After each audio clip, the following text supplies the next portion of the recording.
my name is Michaela, and the literary activity I chose is a drawing story.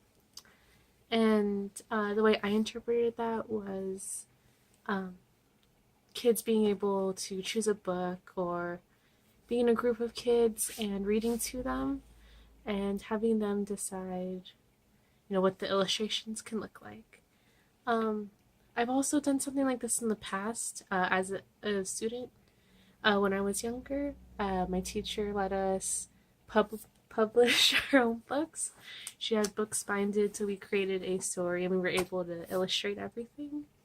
I feel like an activity like that is really beneficial, really, for kids. I feel like it'd be really beneficial for them, like learning wise.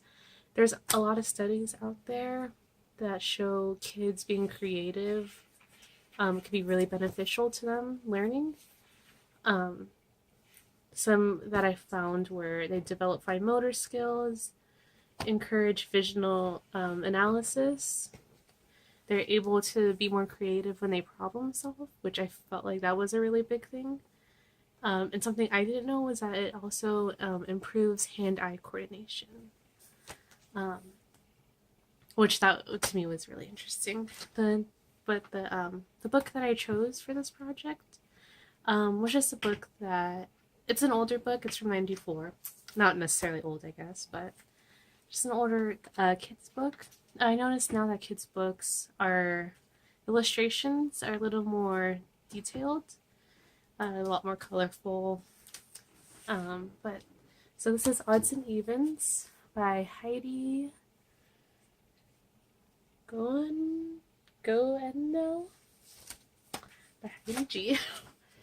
And yeah, so this book was in '94. And the way that I would conduct this activity would be like reading this to the kids. It's just a simple number book. So the first page is, it only goes up to 13 too. So the first page is a one-horse town, and I drew a little city with a unicorn instead of a horse. That's the original picture. And it goes on from there. 3 blind mice, 4-leaf clover. So, but with a book like this, since there's no like actual storyline, it's just numbers. I feel like kids would be able to draw like one Lego man or whatever, so that they're able to be creative and be more interested in books that they're reading because they're able to add what they want to see in a book.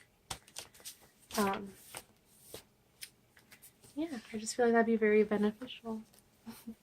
Give kids a great creative outlet. Thank you. Alright, this is the book that I used for the project, for the activity.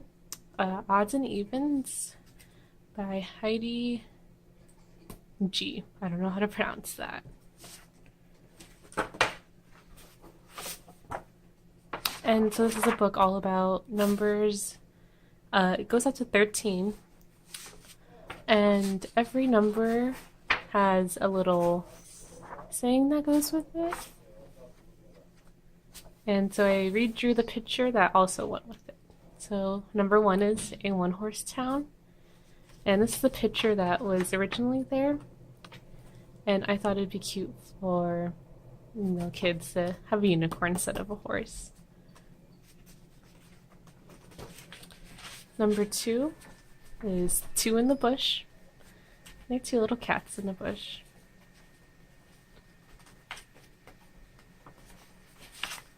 Oh, and this was the picture originally. For 3, we have 3 blind mice. And I threw 3 little mice talking amongst themselves while a little cat is about to attack them. So they're not necessarily blind, it's more oblivious. There's the picture before.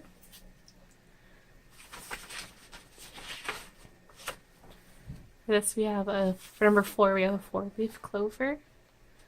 And with these pictures I just wanted it to be have kids have more creativity instead of, just having what the illustrator had drawn.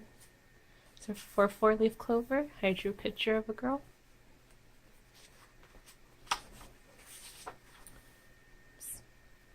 For five senses, I pretty much just replicated what the author had, what the illustrator had.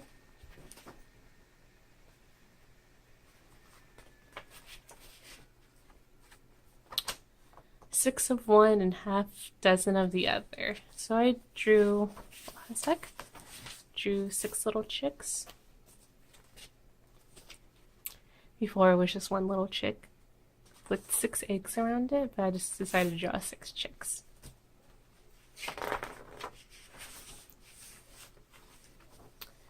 This one was a little bit more difficult to redraw. It's the seventh heaven. I drew 7 little pairs of angel wings with halos with some clouds. This was the picture before.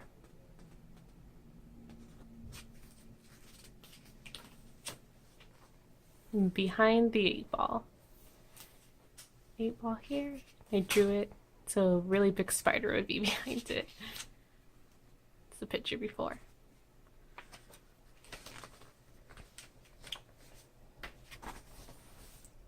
A cat has 9 lives.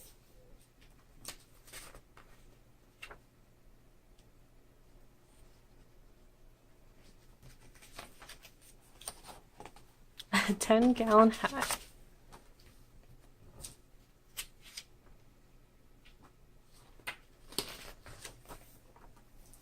The 11th hour. I drew 11 stars. This was the picture prior.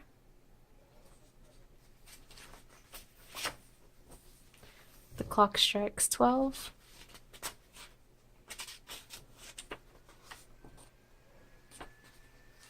Just drew a cuter clock, basically. And a baker's dozen. That's 13. Book only goes to 13.